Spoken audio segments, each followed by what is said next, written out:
Hello everyone, আসসালামু আলাইকুম। আজকে আমি গুঁড়া মাছের তরকারি রান্না করব। আপনারা দেখুন কিভাবে রান্না করি।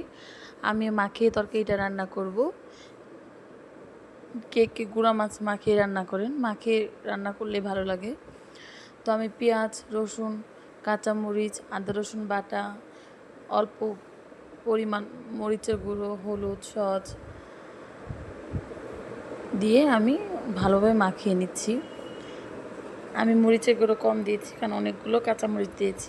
এখন আমি মাছগুলো দিয়ে মশলার সাথে মিশিয়ে এখন টমেটোগুলো দিয়ে দিব, একে একে সব দিয়ে দিব। দেখুন সস পাতা দিয়ে দিব, পরিমাণ মতো পানি দিয়ে আমি এখন চুলাতে দিয়ে দিলাম।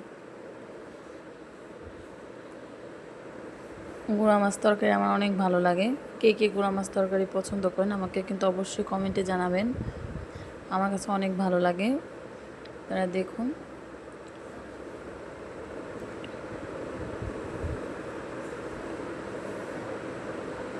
দেখুন তরকারিটা পোড়া পোড়া করছি। বন্ধুরা, আমার ভিডিও ভালো লাগলে অবশ্যই লাইক কমেন্ট শেয়ার করবেন। আল্লাহ হাফেজ।